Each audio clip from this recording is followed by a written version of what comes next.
warahmatullahi wabarakatuh. Kami dari kelompok 1 ingin mewawancarai mengenai tugas final test dari mata kuliah ini. Jadi di sini saya bersama Bu Rido dari SMP Jayakarta. Nah, sebagai guru agama di sini, salah satu guru agama yang mengajar di sini. Di sini ada 2 guru agama, tapi kita memilih Bu Rido sebagai salah satunya karena biar banyak juga, gitu kan. Terus Bu Rido, gimana sih sekolahnya, kurikulum apa yang digunakan buat mengajar di sekolah ini? Kalau kemarin ini udah kurikulum merdeka ya. Kalau tahun kemarin itu masih ada 2, jadi melanjutkan kurikulum 2013 sama kurikulum merdeka. Tapi untuk tahun ini sudah semuanya kurikulum merdeka. Jadi tahun kemarin itu masih menggunakan 2 kurikulum, antara kurikulum 2013 sama kurikulum merdeka. Tapi tahun ini lebih memfokuskan ke kurikulum merdeka sendiri. Iya, tahun ke depan ini nggak tahu nih, 2025 katanya ada perubahan. Ya. Untuk tahun depan juga kita nggak tahu lagi. Jadi sekolah ini mengikuti pemerintah. Jadi pemerintah mengadakan kurikulum baru, nanti mungkin mencoba juga ya Bu ya. Mungkin dicampur-campur lagi kurikulum merdeka dengan Katanya sih lebih ke deep learning ya. Pendalaman pada materi, pada yang berbeda. Terus bagaimana sih cara Ibu mengimplementasikan kurikulum merdeka sendiri dalam mata pelajaran pendidikan agama di sekolah ini? Dengan materi-materinya, kemudian prakteknya, kan lebih kalau kurikulum merdeka itu anak ya, berorientasi kepada anak. Gitu. Jadi misalkan anak minatnya lebih ke apa, misalkan pengen pembelajaran apa gitu. Jadi kalau kita misalkan fokus dengan pelajaran kita ngarahin, anak banyak yang ngantuk. Mereka nggak tertarik gitu. Jadi saya lebih memberikan tantangan buat mereka. Kalau gitu buat kalian materi sendiri, saya bilang gitu, buat materi sendiri, kemudian terangkan kepada teman-temannya nanti nanya. Nanti kalau sudah selesai semua, ada materi yang belum disampaikan, itu nanti yang menambahkan. Atau misalkan ada pertanyaan yang nggak bisa dijawab oleh kelompok yang menerangkan itu, saya yang menerangkan gitu. Jadi Ibu lebih, jadi guru itu sebagai fasilitator ruang. Jadi materinya itu jadi kayak kuliah ya. Jadi orientasi tetap kepada anak. Jadi anak dulu nyari materi, kalau misalnya memang ada yang kurang jelas, bisa difasilitasi kepada guru tersebut. Baik, untuk selanjutnya, gimana sih pelaksanaan kegiatan yang dibuat sekolah terkait mata pelajaran agama tersebut?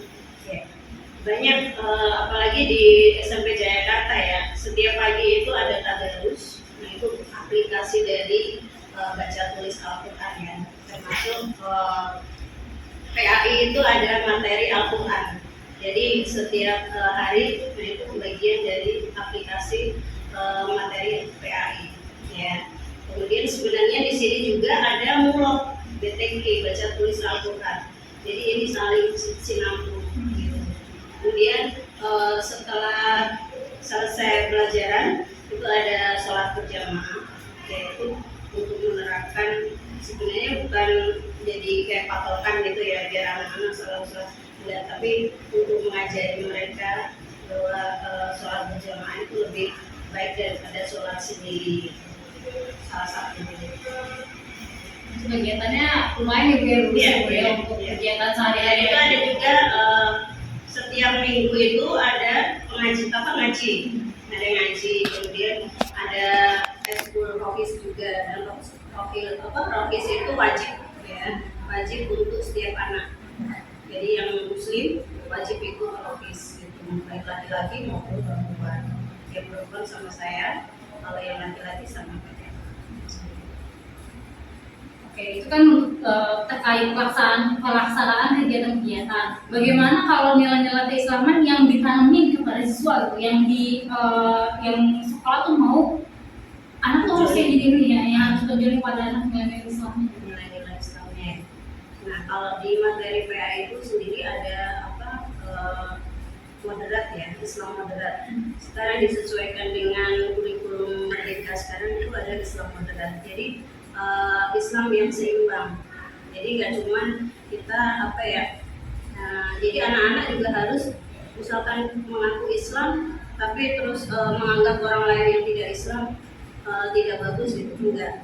Mereka sudah diajarkan kita harus ada toleransi. Nah itu salah satu penanaman nilai-nilai Islam ya. Selain dengan ibadah, kalau ibadah kan udah masing-masing ya nafsi-nafsi. Tapi kalau misalkan penanaman nilai-nilai itu nggak cuma kayak kita ini sendiri gitu kayak berorientasi kepada diri kita sendiri, tapi lebih ke nilai-nilai Islam itu dikembangkan di masyarakat ini kan maksudnya.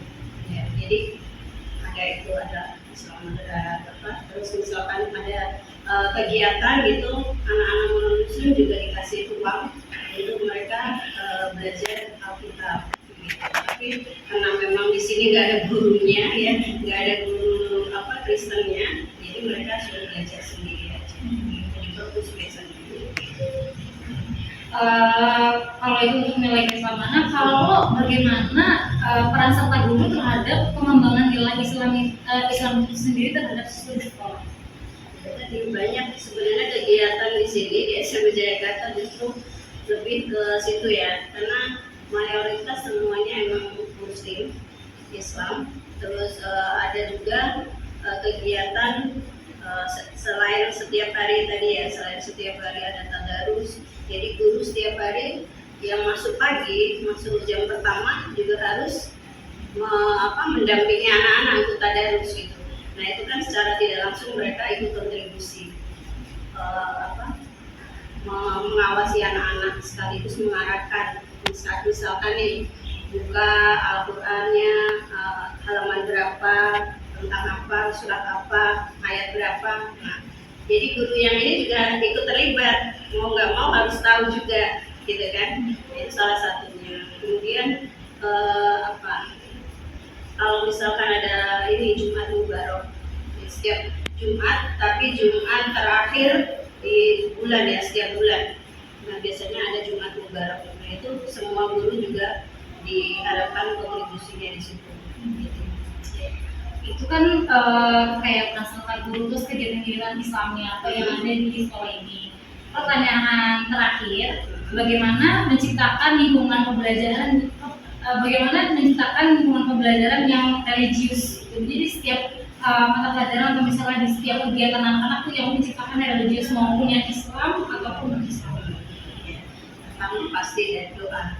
Ya, doa itu udah mengajarkan kita itu supaya sholat ya. Setiap segala sesuatu harus dimulai dengan doa.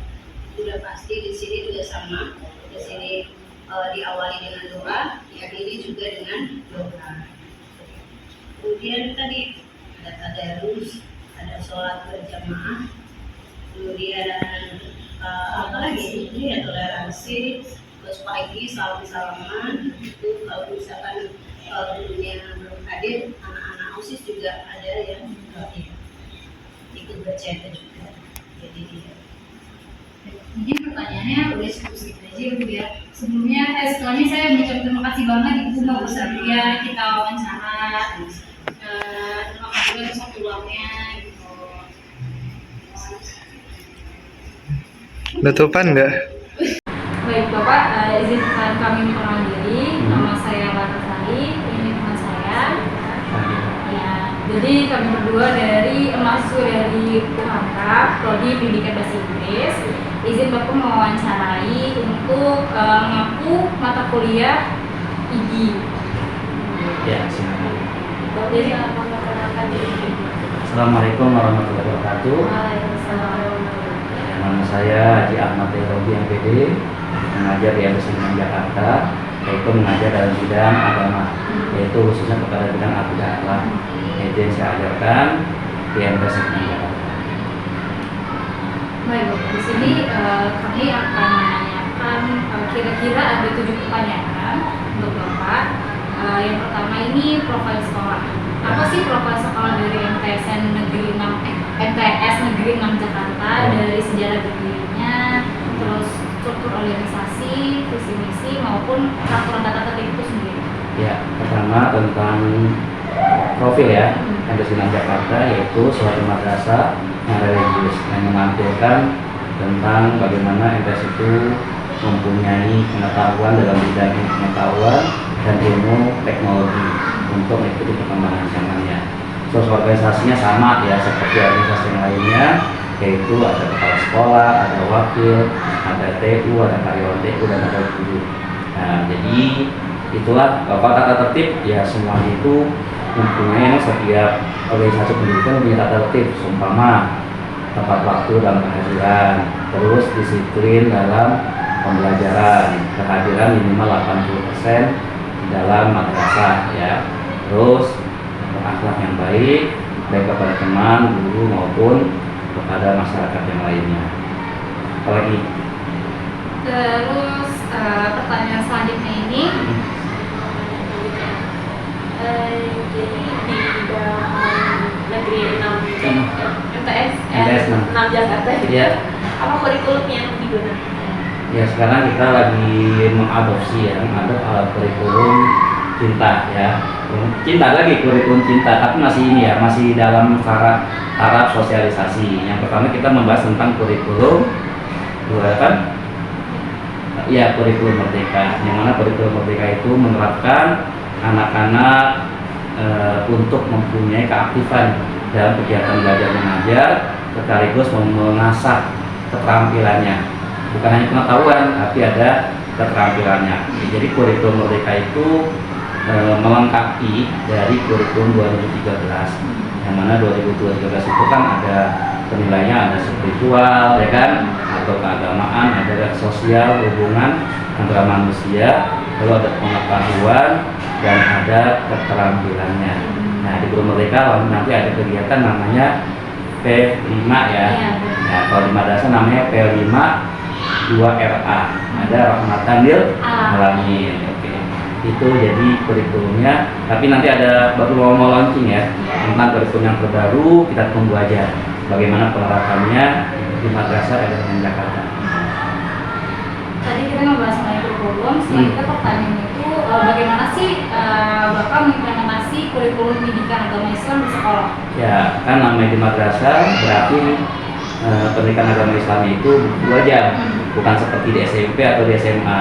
Kalau di madrasah itu bisa sampai 10 jam, karena kan ya PAI itu terbagi lagi, ada akidah akhlak, ada fikih, ada Quran hadis, ada sejarah budaya Islam, ada bahasa Arab, lalu ada muatan lokal yaitu tahfiznya.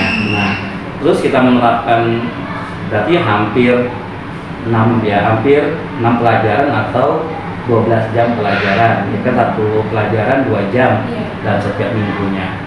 Terus kita terapkan juga di dalam kegiatan sehari-hari, yaitu tadarus. Ya misalnya pas jam pertama tadarus membaca juz 29 atau juz 30. Lalu ada lagi penerapan tentang ibadah, yaitu sholat duha berjamaah. Ya sholat duhanya di masjid bareng-bareng dengan anak-anak dan guru-guru sholat duha. Lalu nanti ada untuk melatih dia berpidato tentang keagamaan di depan teman-temannya. Ya kurikulumnya itu di dalam penerapan di madrasahnya. Termasuk juga nanti setiap hari Jumat anak-anak hari Jumat bareng-bareng, putrinya diberi tentang pengetahuan agama melalui misalnya kegiatan apa, misalnya bagaimana orang ketika remaja ya kan, misalnya keluar ketika anak menikah dewasa keluar darah haid dan bagaimana apakah itu darah haid, apakah darah nifas ataupun darah wiladah dan sebagainya, ataupun ada darah penyakit. Jadi dijelaskan ya untuk namanya kegiatan keputrian, menambah wawasan hazanah keilmuan bagi siswi ya, siswi MTS Unan Jakarta ya. Bagaimana sih pelaksanaan kegiatan-kegiatan yang dibuat sekolah terkait kurikulum pendidikan agama Islam seperti contohnya kalau di putrinya sendiri kan ada kegiatan keputrian. Keputrian. Nah untuk yang putra-putranya siswa-siswa Nah ya Kalau putra-putranya kita melatih ya untuk kegiatan namanya ada semacam pengurus peduli masjid, ya peduli masjid ya, termasuk dia mempersiapkan untuk sholat, lalu dia memanggil teman-temannya dengan cara bersolawatan ya, lalu nanti dilatih juga bagi putranya untuk apa? Melatih menjadi pembawa acara, sekaligus nanti dia azan dan iqamah. Jadi melatih siswanya dalam kegiatan keagamaan di masjid khususnya ya, ketika pengen sholat zuhur ataupun lagi pembiasaan sholat duha. Begitu kan pelaksanaan kegiatan yang ada di sekolah, Pak. Selanjutnya itu apa aja sih nilai-nilai keislaman yang ditanamkan pada siswa? Pertama, nilai-nilai keislaman kita tanamkan yaitu tentang apa? Saling tolong menolong ya, seumpama ada teman kita yang terkena banjir atau teman kita yang sedang sakit dan atau teman kita yang kebakaran, maka kita memanamkan nilai-nilai saling tolong menolong. Kan dalam Islam mengajarkan ta'awanu 'alal birri wat taqwa. Yang kedua, menanamkan nilai gotong royong gitu, saling bekerja sama untuk teman-temannya mengajak untuk sholat duha ya di masjid, termasuk dalam tadarusnya. Lalu kegiatan apa lagi? Saling menghargai. Kan kalau di madrasah rata-rata semuanya beragama Islam ya, maka saling menghargai apa? Kita tidak boleh asis ya, tidak boleh memandang dalam ekonominya juga ya, karena semua sama di madrasah itu adalah untuk menuntut ilmu.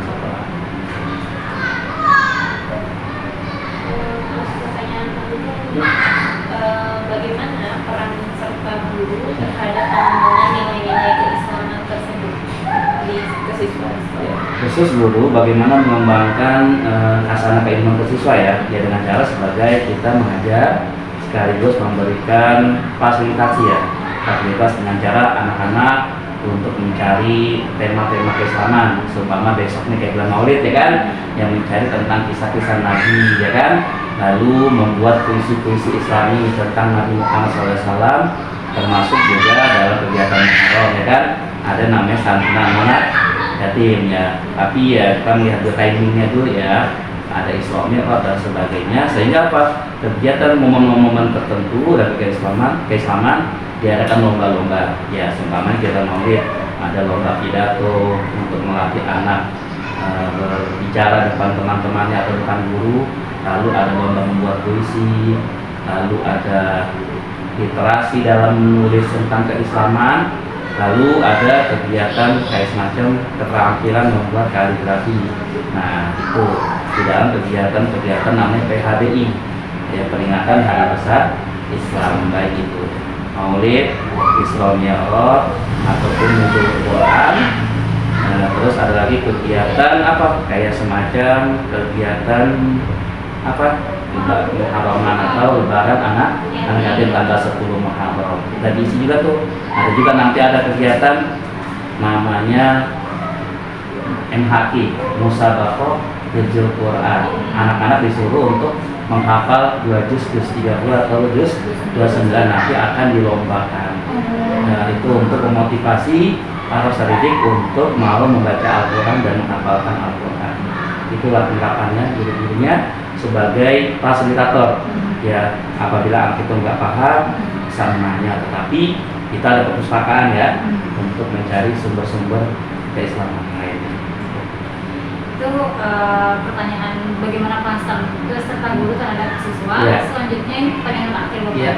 Bagaimana menciptakan lingkungan pembelajaran yang religius? Secara kan MTS ini kan madrasah dan apa sih sekolah Islam juga. Tapi gimana nekanin para siswa-siswi untuk kayak kita tuh harus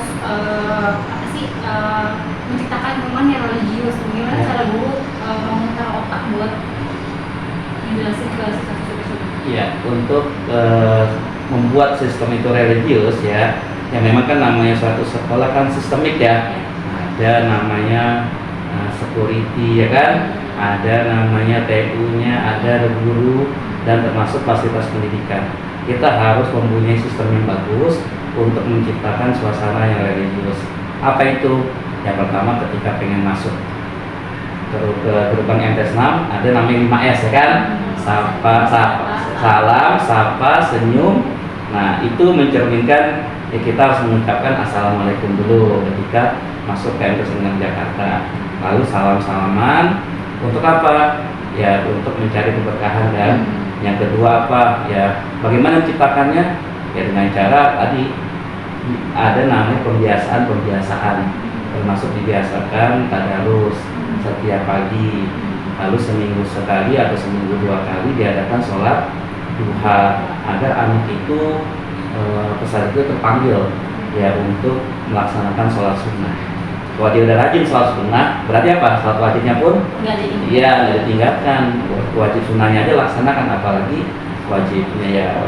Terus apalagi untuk membuat itu juga ya ada semacam regulasinya atau peraturan selama perempuan harus memakai baju yang sopan, pakai jilbab yang sopan ya. Lalu harus kita juga dalam penilaiannya ya kan, penilaiannya misalnya dalam cara berbicaranya ya kan, dalam aktivitasnya di masjid, termasuk kita juga ketika ada sholat zuhur berjamaah perempuan itu di monitoring ya, siapa yang sedang halangan, siapa yang tidak. Nanti ada halangannya, ada H1, H2 ya kan. Ya kan standar itu adalah biasanya 7 hari kan. Nah akan kelihatan dari lembar monitoring oleh guru-guru putri biasanya yang memantau dalam kegiatan religius itu sendiri ya. Ini sebenarnya bukan pertanyaan dari ini ya Pak, ada tambahan dari saya. Gimana kalau misalnya situasi itu kayak kadang kan ada yang Bapak tahu lah suka pas-pasan, mangga gitu, itu gimana tuh Pak cara ngatasinnya sebagai guru? Ya kita harus tarik ulur. Ya pertama ada semacam SP1-nya, SP2-nya kita tegur secara lisan dulu, lalu kita tegur melalui dengan memanggil wali kelasnya, lalu kita habis wali kelasnya dipanggil kenapa ini anak ini gitu ya, misalnya maaf namanya masa puber kan ya, masih ya bener pengen tahu segalanya gitu, apalagi zaman sekarang kan dengan adanya kemajuan yang sangat pesat ada degradasi moral ya turun ya, seperti dengan enakan main gadget, gawe dan sebagainya. Tapi kita membuat sistem bagaimana anak itu menggunakan handphone itu ada aturannya. Jadi handphone itu dikumpulkan di ruang guru, dan nanti kalau anak itu ya dipanggil pertama dia secara lisan, dipanggil wali kelasnya, terus wali kelasnya dipanggil orang tuanya, lalu kita dipanggil. Artinya apa? Dikasihkan suatu peringatan. Tapi peringatannya edukasi ya, yang mendidik agar dia mau melaksanakan sholat atau membaca Al-Quran, termasuk mengikuti sistem peraturan tata tertib di MTS 6 Jakarta gitu ya.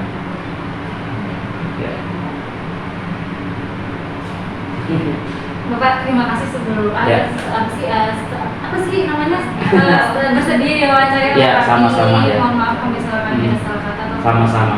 Terima kasih banyak Pak. Sama-sama. Ya, terus jadi respon dari kami Iya. tugas UASkan ini. Iya. Ya sama-sama. Semoga bermanfaat ya.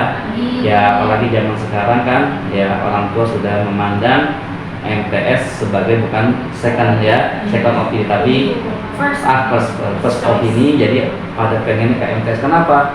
Karena kurikulumnya baik itu kurikulum Diknas maupun yang agama dan pembiasaan pun ada di MTS 6 Jakarta. Termasuk dari dulu kita sudah mulai melatih untuk bisa berdiri secara depan teman-temannya. Oke.